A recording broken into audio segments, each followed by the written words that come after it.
67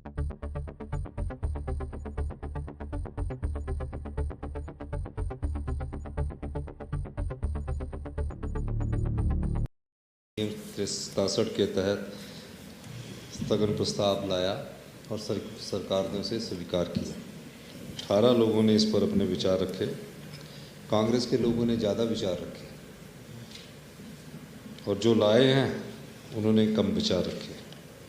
माननीय अध्यक्ष महोदय, लोकतंत्र की सबसे बड़ी व्यवस्था ये होती है कि समय की परिधि के अनुसार हर चीज़ होनी चाहिए, समय के अनुसार हर चीज़ हो और जो संविधान बना है उसके अंतर्गत चुनाव की प्रक्रिया को किया जाए।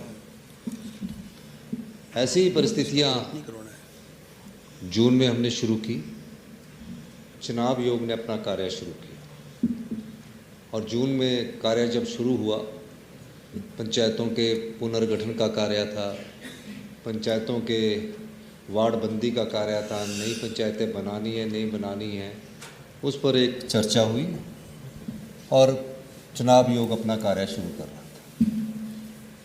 हमने कभी कल्पना नहीं की थी कि 2023 से बड़ी आपदा इस प्रदेश में आएगी। हमने किसी डिप्टी कमिश्नर को चुनाव आयोग के कार्य में कभी हस्तक्षेप करने की बात नहीं की।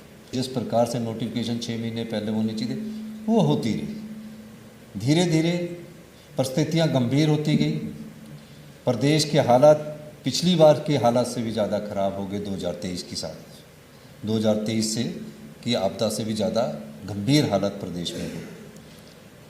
सब प्रकार से हमने, चाहे विपक्ष के नेता थे, इनके क्षेत्र में बहुत बड़ा नुकसान हुआ। विपक्ष के नेता के साथ मैं संपर्क में रहा। मैंने अधिकारियों को भी ये निर्देश दिए कि इनके क्षेत्र में जो भी नुकसान हुआ है और पूरे मंडी में भी जो नुकसान हुआ है, उसमें मंडी में बहुत नुकसान हो रहा था, उसके लिए तुरंत प्रभाव से कार्रवाई की जाए। हमने पूरे संसाधन खोले, जितने हमारे सीमित साधन थे उस संसाधन से हमने नुकसान की भरपाई की बात की। उसके आप जानते हैं कि उसके 20 दिन बाद चंबा में हमारी मणिमहेश यात्रा शुरू थी। तकरीबन काफ़ी लोग उसमें फंस गए। 1 महीने बाद तकरीबन 10,000 के करीब लोग वहाँ फंस गए। हमारे राजस्व मंत्री 9 दिन वहाँ भरमौर में बैठे रहे और तब तक यात्रियों को निकालने का कार्य शुरू किया जब तक एक भी अंतिम यात्री वहाँ से ना निकल सके। उसके बाद हमारे राजस्व मंत्री वहाँ से आए। ये सरकार की संवेदनशीलता उस समय की दर्शाती है। सब प्रकार से कुल्लू में फिर आपदा आ गई। पहले मंडी ही जिला अफेक्टिव था, फिर कुल्लू में आ गई, फिर पूरे प्रदेश में आपदा आ गई। पौंग डैम का पानी छूटा, इंदौरा और नूरपुर के क्षेत्रों में भयंकर आपदा आ गई।